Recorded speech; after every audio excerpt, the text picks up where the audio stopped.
In the vast and unforgiving wilderness of the American West, there were few who dared to travel alone. But Jack Dawson, a cowboy in his mid-30s, was not the kind of man to be afraid of the unknown. With a sturdy hat perched on his head, boots worn from miles of travel, and a rifle slung over his shoulder, he had spent many years navigating the wild terrains of Arizona. He had heard of the dangers, the wild animals, harsh weather, and the occasional raids by Native American tribes, but none of this had ever stopped him. He was a man of grit and determination, seeking a better life on the frontier. Jack had been traveling for days, chasing rumors of gold in a remote part of the land. He didn't expect much, but the idea of striking it rich had always been too tempting to ignore. The sun was setting, casting long shadows over the desert, and Jack felt a strange sense of unease. The air was thick with heat, and the land stretched endlessly in every direction. The stillness of the desert had always been unsettling to him, as if it was holding its breath, waiting for something to happen. Jack couldn't shake the feeling that something was wrong. He continued his ride, trying to focus on the road ahead, but his instincts told him that danger was near. The soft rustling of the desert wind was the only sound that accompanied him, and the occasional distant howl of a coyote. Jack had learned to listen carefully to the sounds of the land. Every noise had a meaning. But this time the silence seemed different, heavier. It was as though something or someone was watching him. The next few hours passed in a blur of exhaustion, the sun dipping lower and lower in the sky. Jack's horse, a sturdy brown mare named Dusty, was starting to show signs of fatigue as well. Jack knew it would be wise to find shelter before nightfall. The desert, while beautiful, could also be deadly at night, and he didn't want to take any chances. He spotted a cluster of rocks in the distance, an area that seemed like a good place to stop for the night. As he rode closer, Jack's thoughts wandered back to the rumors of Apache raids that he had heard during his travels. The Apaches were fierce, and the thought of crossing paths with them was enough to make even the bravest men nervous. But Jack had always believed that most of the stories were exaggerated.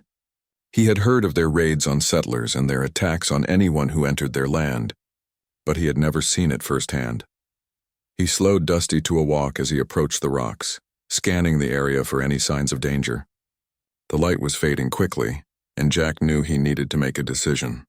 He could either risk setting up camp here and hope for the best or keep moving into the night. He had no choice but to stop for a while, as Dusty needed rest. As he dismounted, Jack noticed something strange. The air had grown still, unnervingly still. His horse snorted uneasily, her ears flicking back and forth. Jack instinctively reached for his rifle, his fingers tightening around the cold metal. He knew the signs of trouble. This was no ordinary night in the desert. Suddenly the silence was broken by the unmistakable sound of footsteps. They were soft, almost inaudible, but there was no mistaking them. Jack's heart began to race as he quickly surveyed the area. Shadows danced on the rocks, but there was no one in sight.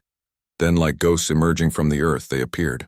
A group of Apache warriors, their faces painted and their bodies cloaked in the dark of the evening, materialized from behind the rocks and surrounding terrain. They moved like shadows, fluid and silent, their eyes fixed on Jack with unwavering intensity. Jack's breath caught in his throat as he instinctively raised his rifle, but he froze when he saw the number of warriors. There were at least 20, no, maybe 30, all armed, all watching him with cold, calculating eyes. Jack could feel the weight of their gaze, and his mind raced. He had heard stories of these raids, but this was no ordinary encounter. This was not a chance meeting. They had been waiting for him. The leader of the group, a tall and imposing figure, stepped forward. His presence commanded respect, and his eyes were sharp, scanning Jack as if sizing him up. The chief, Jack realized, was no ordinary warrior. His clothes were made from fine leather, and he carried a large tomahawk at his side, its blade gleaming in the fading light. Jack swallowed hard, trying to remain calm. The chief's voice, when he spoke, was deep and firm. He demanded to know why Jack had entered their territory. In perfect English, the chief's words cut through the air. "What brings you here, stranger?" Jack's mind raced as he tried to find the right words. He wasn't sure how to explain that he was just passing through, that he meant no harm. But the weight of the chief's gaze made it clear that his answer would be no simple matter. In this land, words were powerful, and a lie could cost him dearly. "I'm just a traveler," Jack said cautiously. "I meant no offense. I'm looking for a way out of the desert." The chief's eyes narrowed, and for a moment Jack thought he saw a flicker of something, perhaps doubt, or maybe curiosity. But the moment passed quickly. "We do not trust outsiders," the chief said coldly, "and we do not allow strangers to wander freely through our land." Jack could feel the tension rising. He was surrounded, outnumbered, and his rifle seemed like little more than a useless piece of metal at this point. But he knew he couldn't back down. He had to remain calm to convince the chief that he meant no harm. "I don't want trouble," Jack said, his voice steady despite the fear rising in his chest. "I'm not here to fight. I only need to get through." The chief studied him for a long moment, then spoke again. "You are a long way from home, cowboy." Jack nodded.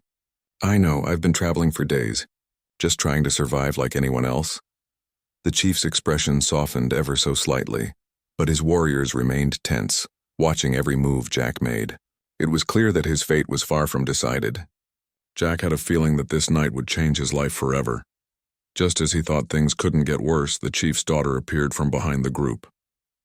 Her presence was like a breeze in the desert, soft and graceful. Her eyes locked onto Jack's, and for a moment time seemed to stand still. Jack could see no malice in her gaze, only curiosity and something else, something he couldn't quite place.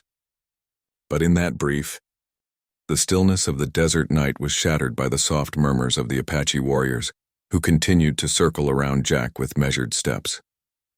Despite the intense pressure of being surrounded, Jack's focus shifted from the chief's stern face to the young woman who had stepped into view. Ayanna, the daughter of the chief.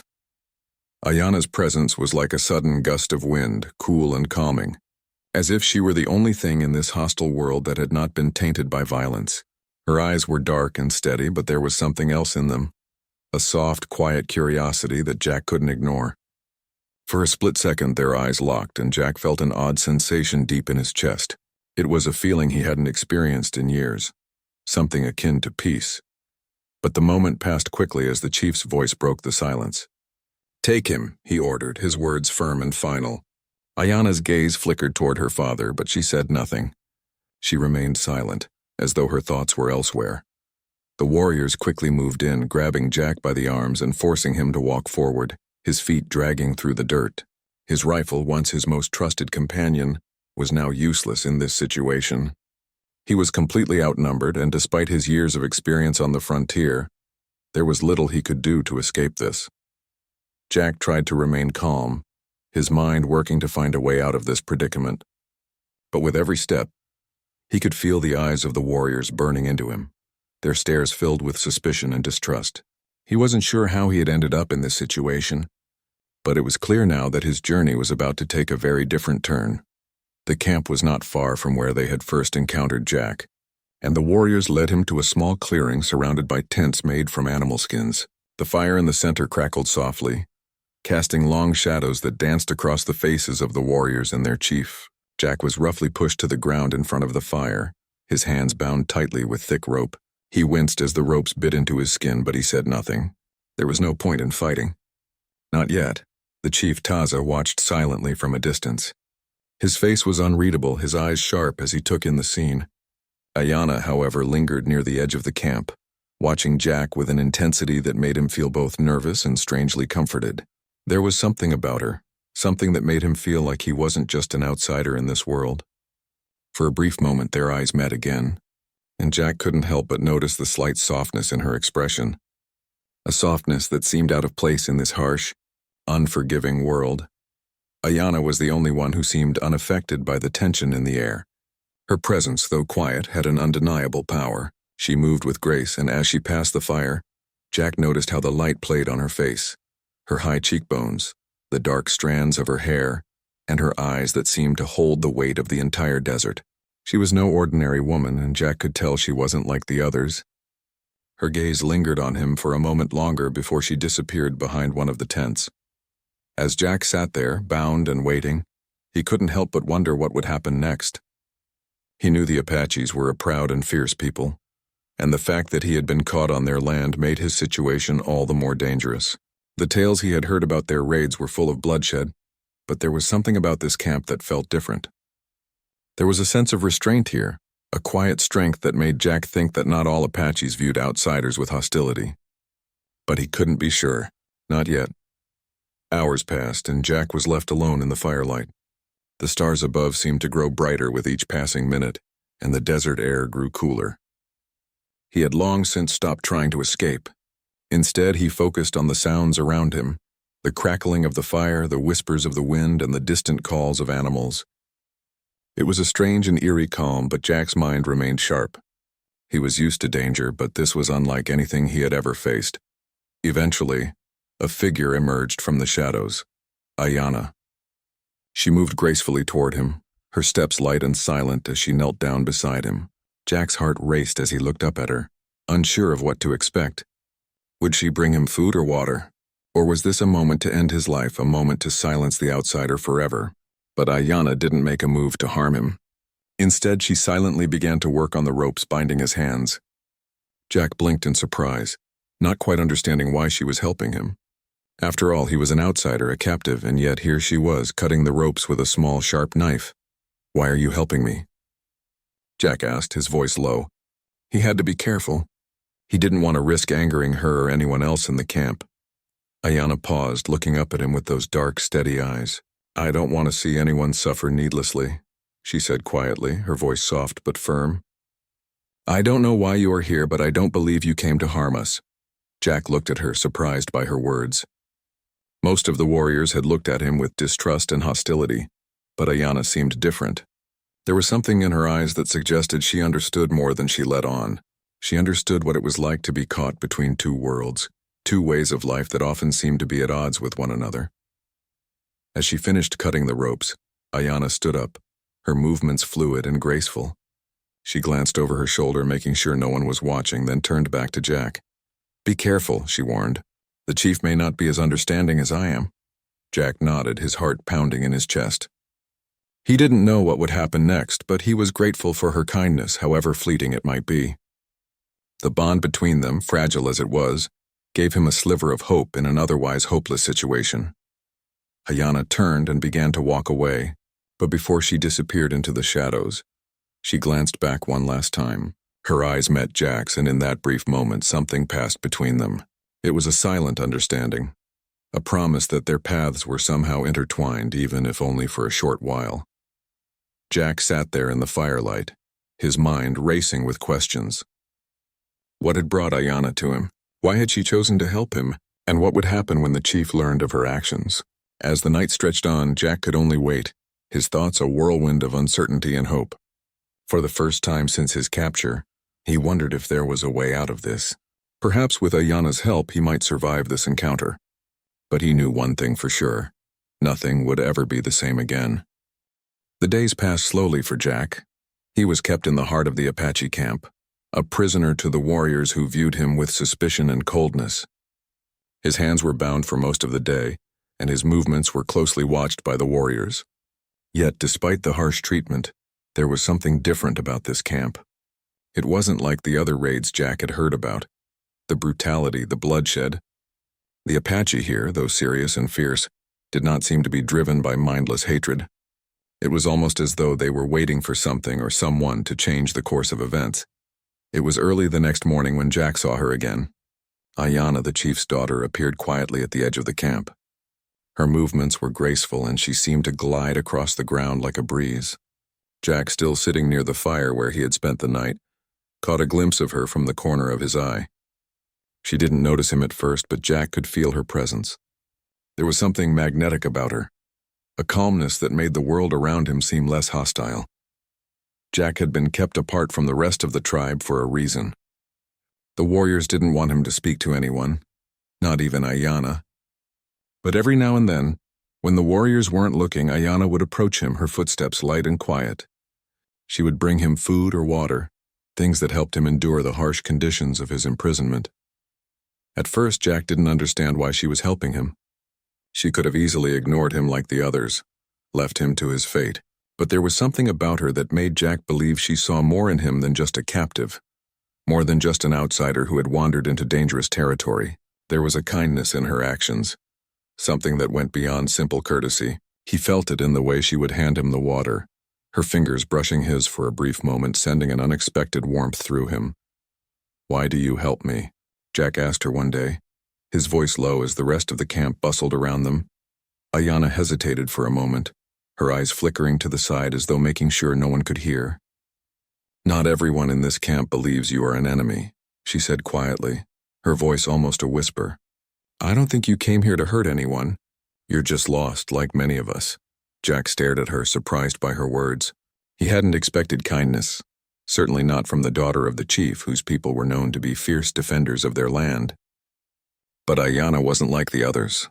She didn't seem to see Jack as just another settler, another cowboy, or a threat. She saw him as something else, a person just as lost as she felt in her own world. As the days passed, their interactions became more frequent.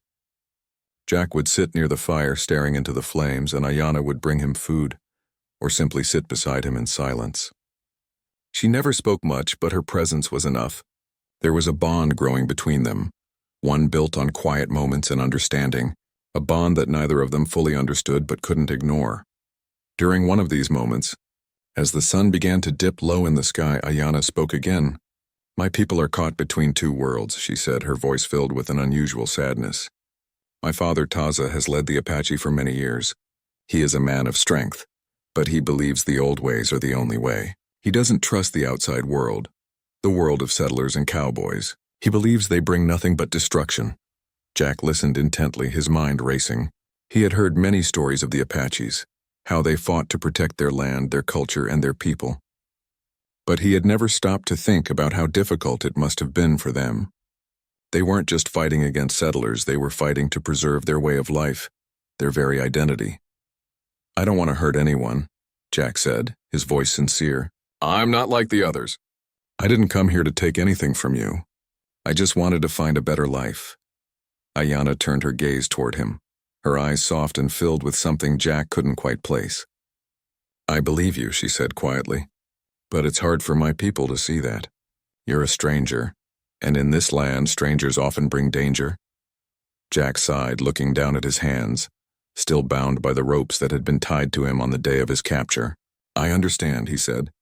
"I never wanted to be part of the fighting, but sometimes it feels like there's no other way." Ayanna seemed to think for a moment, her brow furrowed in contemplation. Then with a quiet resolve, she spoke again. "Perhaps there is another way. Perhaps if you show my father that you are not like the others, he will listen. But it will not be easy. My father does not trust easily, and he is a man of his word. If he decides you are a threat, there will be no second chance." Jack nodded, his mind working through the possibilities. The idea of earning Taza's trust seemed impossible. But Ayanna's words gave him a glimmer of hope. Maybe there was a way out of this.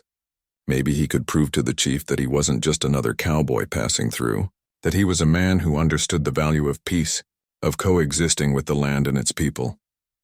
Over the next few days, Jack worked hard to prove himself. He helped with small tasks around the camp, cleaning, gathering firewood, and even assisting some of the warriors with their horses. He was careful not to do anything that might seem like an act of defiance, though he couldn't help but notice the looks of suspicion the other warriors gave him. They watched him carefully, waiting for him to make a mistake. But Ayanna, ever the quiet observer, continued to support him. She would bring him food, offer a few words of encouragement, and then slip away before anyone could see. Jack began to rely on these moments, finding comfort in her company. He had never expected to form a bond with anyone here, especially not with the daughter of the chief. But in a place where everyone was his enemy, Ayanna was the one person who seemed to understand him. One evening, as Jack sat alone near the fire, lost in thought, Ayanna appeared once more. This time she carried a small bundle wrapped in cloth. She approached him slowly, her eyes avoiding his as though she were unsure of her actions. "Here," she said, holding out the bundle. "I brought you something to eat. It's not much, but it will help." Jack took the bundle from her, his fingers brushing hers briefly. For a moment, neither of them said anything. The air between them was thick with unspoken words, with the quiet understanding that something had changed between them.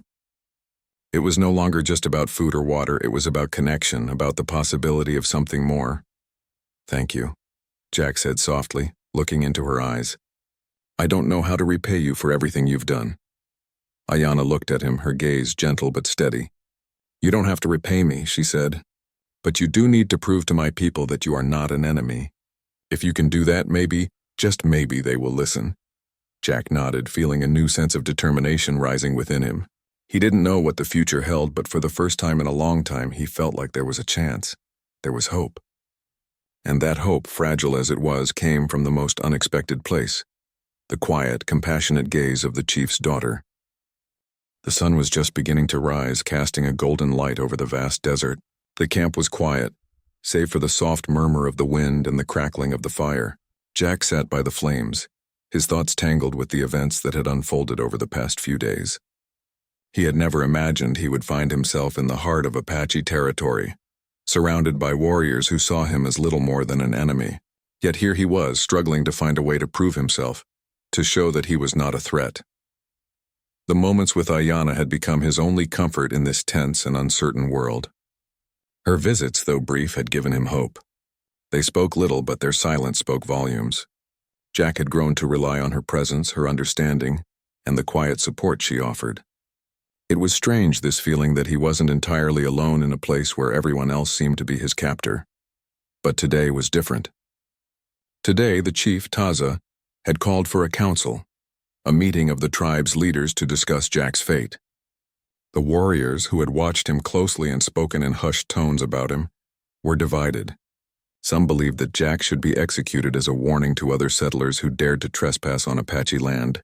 Others, however, had begun to question the harshness of that decision.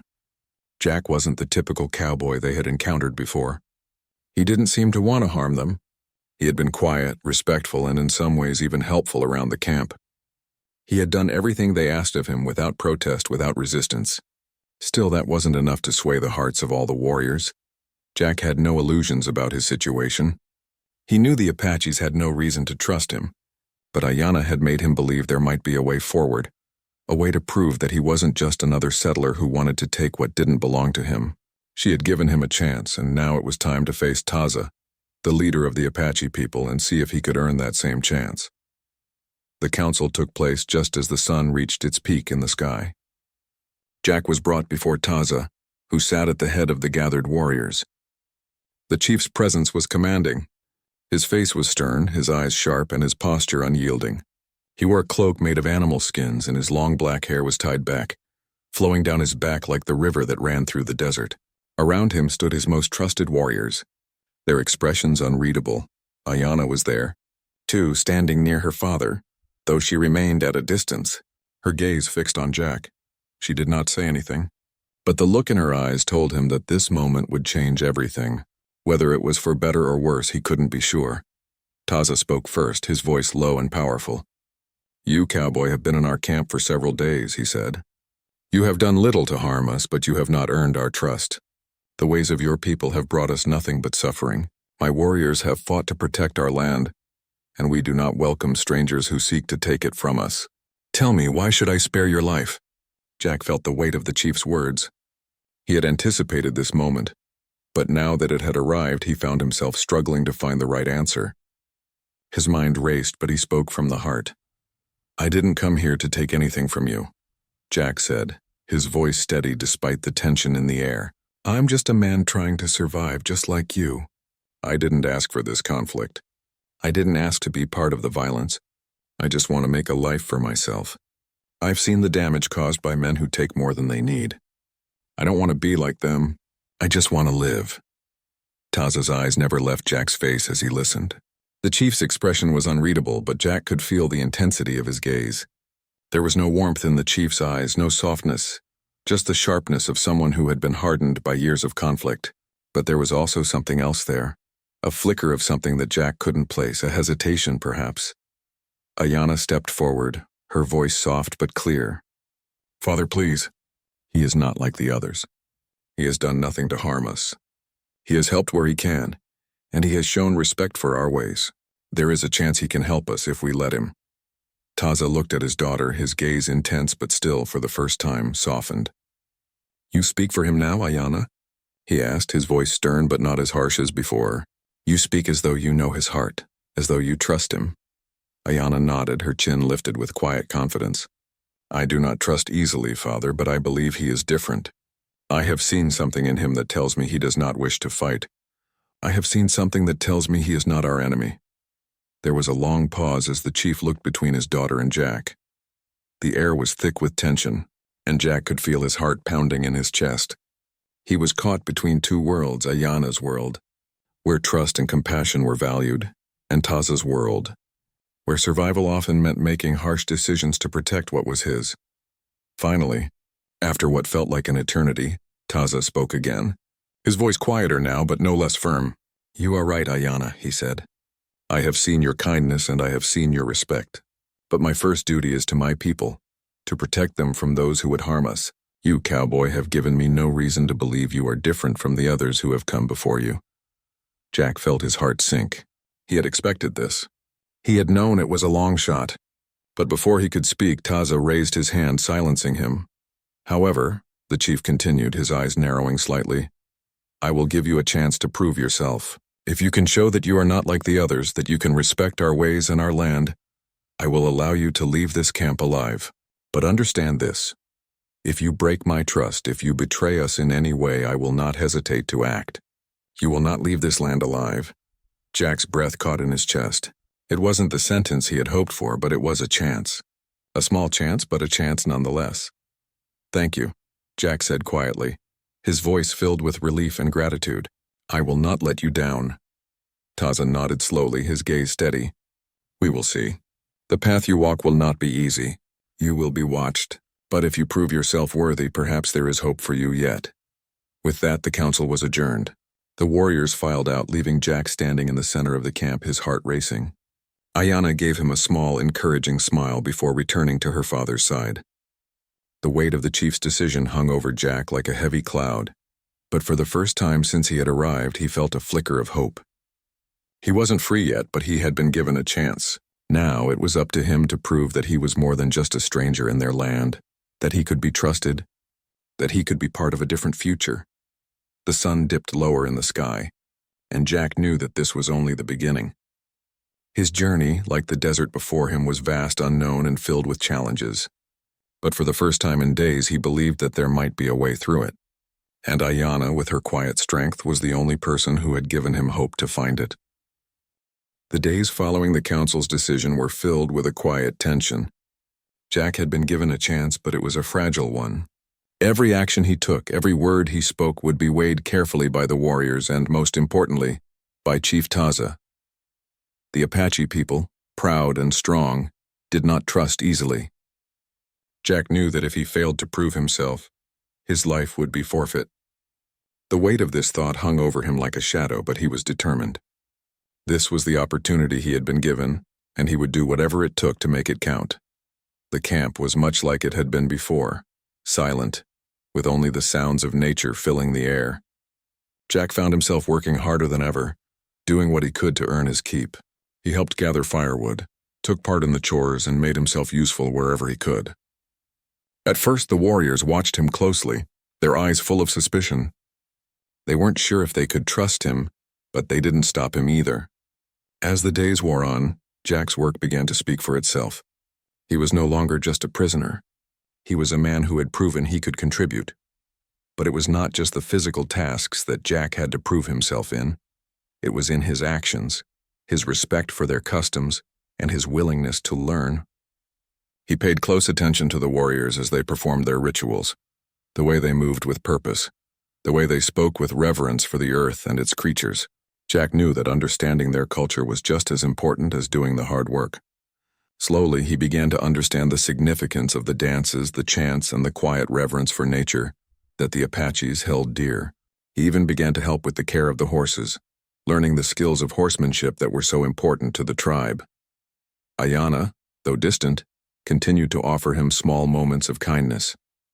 She would sometimes bring him food or stop by while he was working to exchange a few words. These moments were brief but comforting. Jack could see that she was torn between her loyalty to her people and the strange, growing connection she felt for him. She never spoke much, but her eyes always said more than words ever could. Jack couldn't help but notice how she had begun to change as well. She was still the quiet, thoughtful woman she had always been, but there was something more in her gaze, something deeper that spoke of a shared understanding between them, even though neither of them fully understood it. One evening, after a long day of working with the warriors, Jack found himself sitting alone by the fire, his thoughts wandering. The cool night air was filled with the sounds of the desert, distant howls of coyotes, the rustle of leaves, and the crackling of the fire.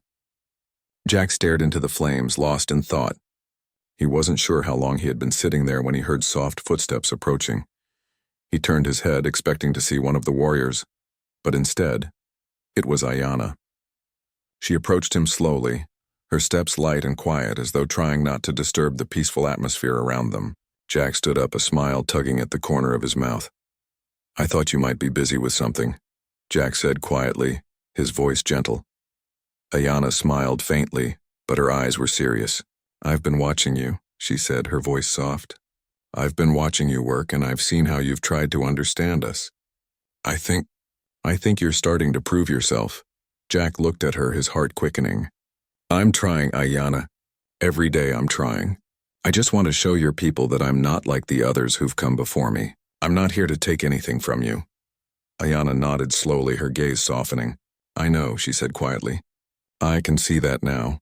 They stood in silence for a few moments, the fire crackling between them. It was a comfortable silence, not the kind that spoke of awkwardness or uncertainty, but one that held the weight of understanding. Jack could feel the bond between them growing stronger, a connection that was built on respect, on shared moments, and on the quiet strength they found in each other. "I think my father is starting to see it too," Ayanna continued, breaking the silence. "But it's not easy for him. He's been fighting to protect his people for so long. He's afraid, Jack. He's afraid that if he lets his guard down, it will all be taken from him." Jack looked at her, his heart heavy with the weight of her words. He understood Taza's fear. The chief had spent his life fighting to protect his people, and the thought of trusting an outsider, even one as seemingly harmless as Jack, must have been a difficult one. But Jack also understood something else. Trust could be earned, and it was something that had to start somewhere. "I understand," Jack said quietly, "and I'm not asking him to trust me right away. I just want to show him that I'm not a threat." Ayanna gave him a small, encouraging smile. "You're doing more than that. You're showing my people that there's another way, that not all outsiders are the same." As the days went on, Jack's relationship with the tribe continued to evolve. He had learned to respect their ways, their traditions, and their beliefs. The warriors, while still cautious, began to treat him with a little more respect. They no longer saw him as a prisoner, but as someone who was beginning to understand their way of life. And yet Jack's greatest challenge was still ahead of him. The final test would come when Taza, the chief, made his decision. Jack knew that he had earned the trust of Ayanna and some of the warriors, but Taza's approval was the one that mattered most. Without it, his place in the tribe would always be uncertain. The day of reckoning came sooner than Jack expected. It was another council meeting, and this time, it wasn't just a handful of warriors who gathered around the fire. It was the entire tribe. The tension was thick in the air as Taza called for silence. Jack stood before the gathered crowd, feeling the weight of their gazes on him. Ayanna stood by her father, her eyes fixed on Jack, filled with an emotion he couldn't quite name. Taza looked at Jack, his expression unreadable. "You have shown us your respect," the chief said, his voice deep and commanding. "You have worked hard, learned our ways, and proven that you are not here to take from us. I see no reason to harm you." Jack's heart skipped a beat, but Taza's next words made it clear that the chief was not yet finished. "But you must know this," Taza continued, his eyes narrowing slightly. "I am not a fool. I will not tolerate betrayal, and I will not tolerate weakness. You will earn your place here not just with your actions, but with your spirit. I trust you, Cowboy, but only for now." Jack nodded, understanding the weight of the chief's words. He had been given a chance, but it was a fragile one. There was no room for mistakes, no room for weakness. "Thank you, Chief Taza," Jack said, his voice filled with gratitude and determination. "I will prove myself worthy of your trust." Taza nodded once, and the warriors around him murmured in agreement. The tension that had gripped the camp began to ease, but Jack knew that the true test was only just beginning. As the tribe dispersed, Ayanna walked up to Jack, her eyes filled with something deeper than words. There was a quiet understanding between them, one that spoke of the future and the possibility of something more, something that neither of them could have imagined when they first met. For the first time since he had arrived in the Apache camp, Jack felt like he was finally on the right path. The future was uncertain, But with Ayana by his side, he believed there might be a way to bridge the gap between their worlds. It wouldn't be easy, but it would be worth it.